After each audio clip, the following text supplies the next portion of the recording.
towards the end, so let's take anyone burning. Nick, I see anybody else would like to come in. Feel free. We're not going to exclude anybody. Okay, Nick? Well, I just want to reply to Keith's plea that political philosophy enters in, because I'm a political philosopher amongst other things. And there's been big change in political philosophy. A big movement for the people that I'm most closely associated with, from utilitarian to a deontological framework for justice.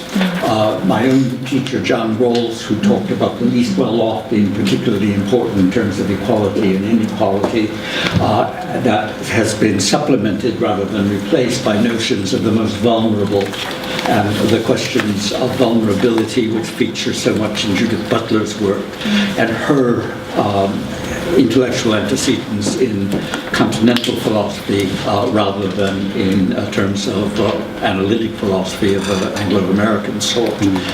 Looking at justice and questions of the possibility of justice or other virtues in third world countries that don't meet the classical conditions of justice, which was the framework of Rawls's theory. The move from ideal theory to theory that arises in media res in terms of terrible and overwhelming injustices in almost every society.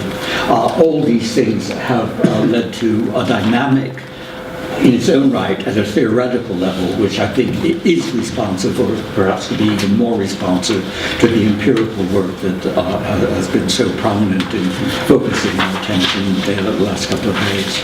Thank you.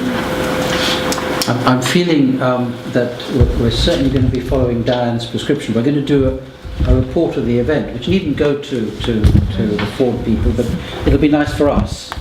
But then we're going to reach out for something bigger. But then I'm going to have to call on, our little group will have to call on some of you to contribute and develop some of these ideas, because you're we're reaching out a little bit to the unknown, which is exciting, you know. And if we're going to deliver something new, that's good. Reaching out, I mean, the words sort of, you know, it's words like reconstruction, transformation, different ways of imagining, Sure. different moralities, you know, building empathy, different understandings of agency and collective agency. I think there are things there, drawing from both seminars, that we can produce something which speaks to this, move beyond a very narrow concept of equality in terms of sameness and of equality that between men and women, because I mean that's how it's so often framed, that doesn't take account of the total configuration of social, economic and political power. So I think those words like transformation, like reconstruction, and let's not use empowerment. Let's talk about power,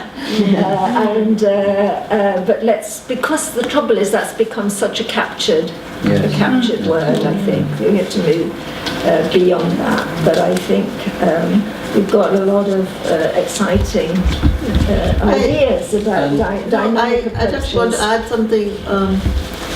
I forget what I want to add, but it's true that we've covered. But if we have some kind of title which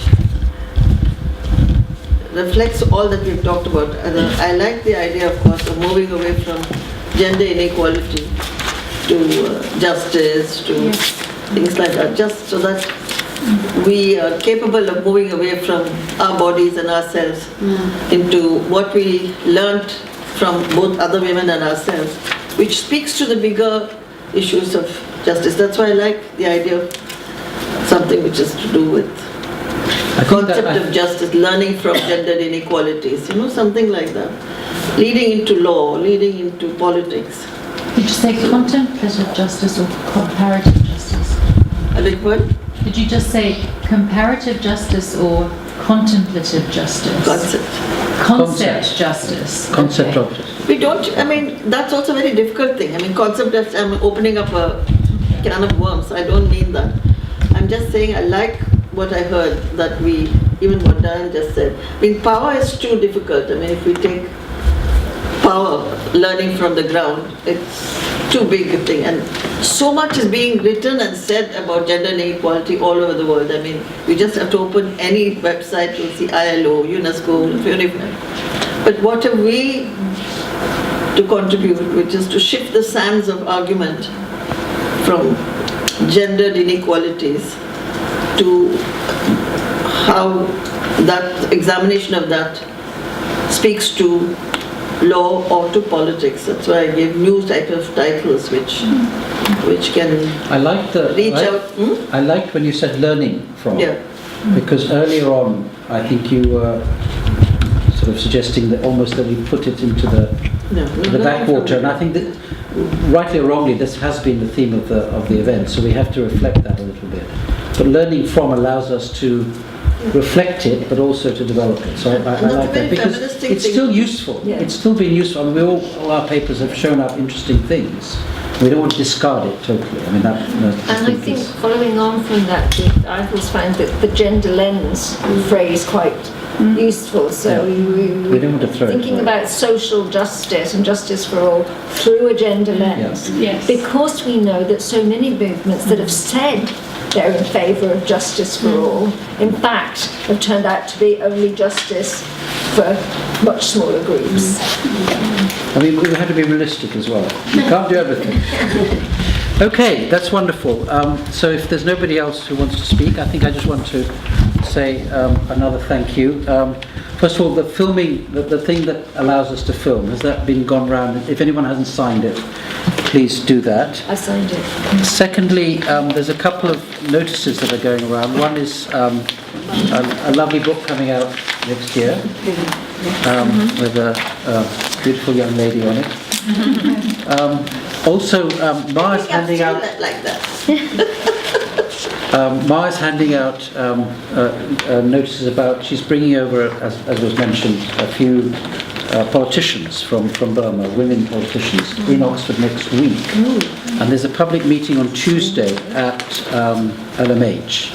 I think everybody could come. There's a conference. Monday and Tuesday. Well, Monday's a conference, isn't it? Yeah, workshop is free, so you can come. It's a workshop on Monday on justice and rights in transitioning in Myanmar, and Tuesday is also more of a public meeting, isn't it, from 5 to 7? Yeah, Is that I think tomorrow? both of them, Monday and Tuesday. Come A week. Yes. Here you are. Yes. We'll send this out. I think everybody on our mailing And list. I also, can I say 1 minute please, Paul? Please. I'd like, I would like to, it is fascinating workshop and I learned so much. And these Burmese activists, they are activists, they are political prisoners. They became MP and with very limited understanding and support and struggle. And I was so wishing that I would bring this conversation to them. So like, it will open up, like, they are understanding, they feel like they are isolated, they are alone. And I was like, so wishing in 2 days that I want to bring this so that it will be like, Wonderful. share. And so, I do really, really hope that many of you come and join on Monday and Tuesday and like a little bit of I don't know how to say empowerment, if not. It's something that like you might be able to help them to understand and build capacity. Thank you. Okay, great. Anyone else want any announcement briefly? Because this is a chance. The Martina, who couldn't come at the last minute, has actually offered to have another workshop in Geneva. On this. So we can talk about that. I mean, there are advantages in being there because there's the ILO and various bodies are based there. Human rights The bodies. disadvantage is that it's quite expensive and it's not around next to our doorstep. So, but she may have access to money because people can do that. Okay, so thank you. First of all, thank you to some of my colleagues, Bhuvana and Jacob. Well, let's give them a clap. Yes.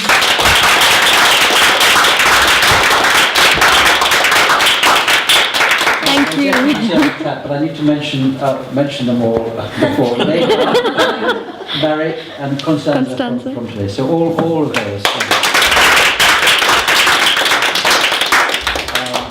Well, thank you to all of you because it doesn't work without great No, thanks to participants. Paul. I mean, Later.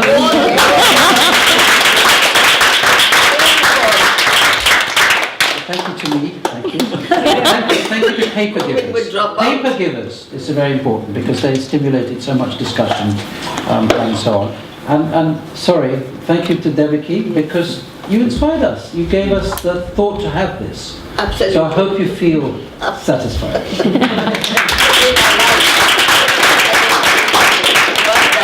In my life. And there's a cup of tea if you want to have it, if you have time or whatever. Thank you very much.